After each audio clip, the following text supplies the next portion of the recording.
প্রত্যেক পুরুষের জীবনে চার পত্নী আছে এবং প্রত্যেক নারীর জীবনে চার পতি আছে।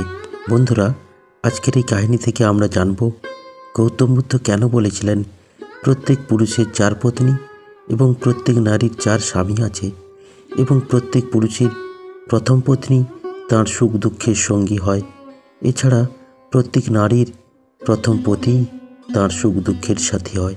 এই কাহিনী এক মোটিভেশনাল এবং শিক্ষাপ্রদ কাহিনী। প্রিয় বন্ধুরা, কাহিনী শুরুর আগে আপনাদের বলে রাখি, যারা আমার এই পুরা কথাতে নতুন তারা প্লিজ সাবস্ক্রাইব করে রাখবেন। গৌতম বুদ্ধ বলেছিলেন প্রত্যেক পুরুষের প্রথম পত্নী এবং প্রত্যেক নারীর প্রথম পতি তাদের সারা জীবনের সাথী হয়।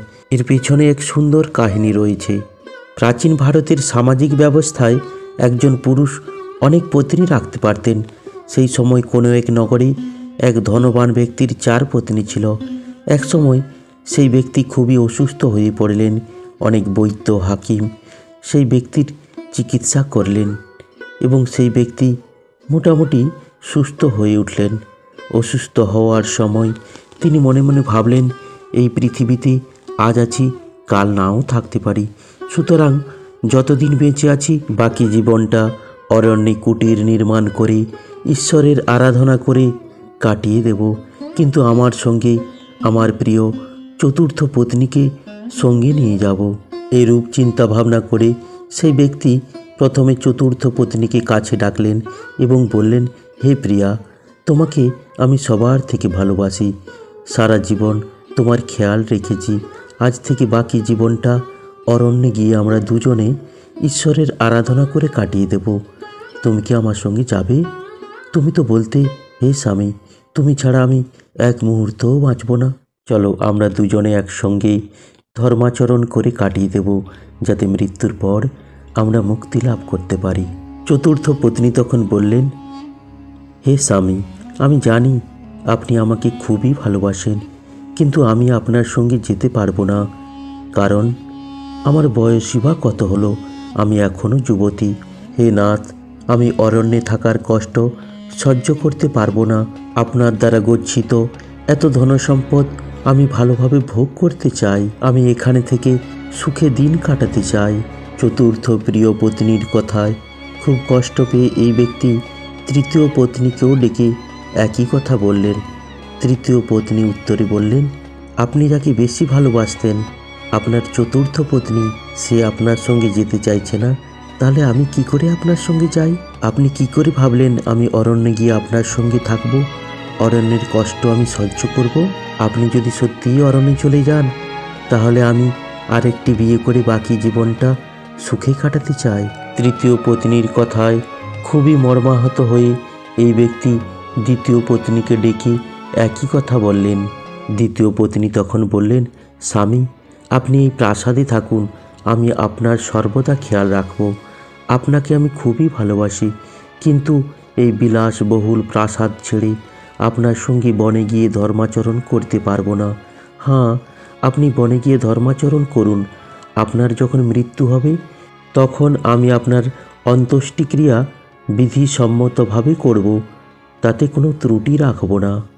এই ব্যক্তি চতুর্থ পত্নী, তৃতীয় পত্নী এবং দ্বিতীয় পত্নী যাদের খুবই ভালোবাসতেন, তাদের মুখ থেকে এই কথা শুনে খুবই মর্মাহত হয়ে পড়লেন এবং এই ব্যক্তি প্রথম পত্নীর সঙ্গে দাসীর মতো ব্যবহার করতেন। এই জন্য এই ব্যক্তি ভাবলেন, আমি যাকে কোনো দিন ভালোবাসিনি, যাকে শুধু অবহেলা করেছি, আমার মৃত্যুর পর সে আমার সঙ্গে আদৌ কি যেতে রাজি হবে? তবুও তিনি তাঁর প্রথম পত্নীকে ডেকে একই কথা বললেন।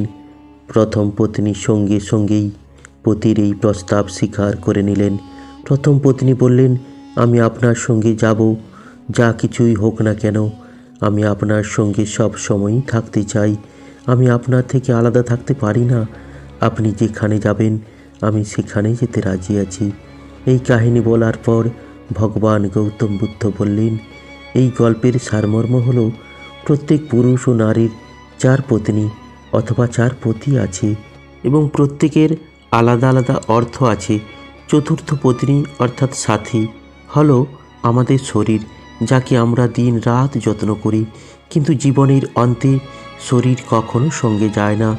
তৃতীয় পত্নী হলো আমাদের ভাগ্য, ভৌতিক দ্রব্য, ধন সম্পদ, যার জন্য আমরা সারা জীবন পরিশ্রম করি।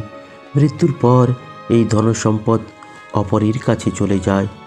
যেমন তৃতীয় পত্নী বলেছিলেন, আপনি আমাকে ছেড়ে অরণ্যে চলে গেলে আমি আরেকটি বিয়ে করে বাকি জীবনটা সুখে কাটাতে চাই। দ্বিতীয় পত্নীর অর্থ হলো আত্মীয় স্বজন, বন্ধু বান্ধব।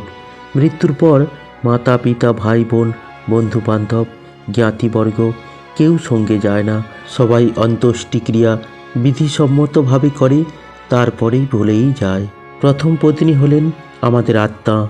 প্রথম পত্নী বলেছিলেন, আপনি যেখানে যাবেন আমি আপনার সঙ্গে যাব, আপনার থেকে আমি আলাদা থাকতে পারবো না।